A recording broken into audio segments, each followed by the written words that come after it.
ఈ శ్రావణ మాసంలో చక్కగా మన ముందుకి వస్తున్న అష్టలక్ష్ములను మనము చక్కగా ఆహ్వానించుకుందాం ఫ్రెండ్స్. నిజంగా ఈ శ్రావణ మాసంలో ఎవరైనా సరే యాదృచ్ఛికంగా మన ఇంటి దగ్గరకు వచ్చినా, లేదంటే మన గుమ్మం తట్టిన ఎవరైనా సరే స్త్రీమూర్తి, మీరు మాత్రం చాలా అవేర్నెస్తో ఉండాలండి.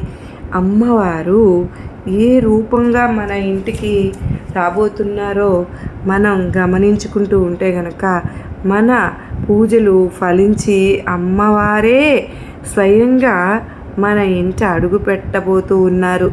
నిజంగా శ్రావణ మాసం మంగళవారం, శుక్రవారం మనం ఎంతగానో ఆ తల్లికి ఆరాధించుకుంటూ ఉన్నాం కదా. చక్కగా ఆ తల్లిని మనం ఆసనం వేసి కూర్చోబెట్టుకుంటాం.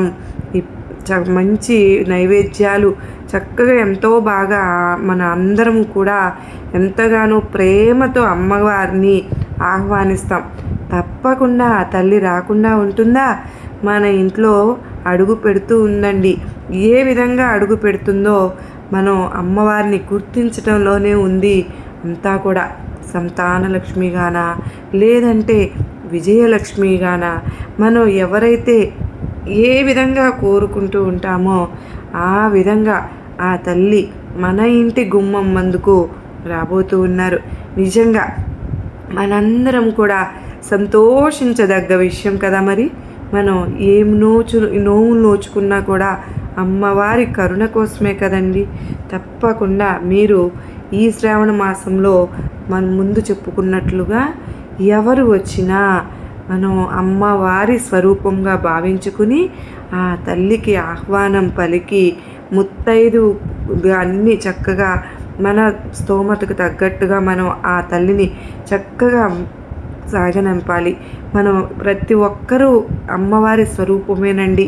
మనలో ఉన్న ఆ తల్లిని మనం పూజించుకుని ఒకరిని ఒకరం గౌరవించుకుని ఈ విధంగా ఈ శ్రావణ మాసం అంతా కూడా మనం చక్కగా ఆహ్వానం పలుకుదాం. అమ్మ దయ ఉంటే ఇంకా ఏం కావాలి చెప్పండి. ధనలక్ష్మిగానా మీరు ఏ విధంగా కోరితే ఆ విధంగా మీ ఇంట అడుగు పెట్టబోతుంది ఆ తల్లి.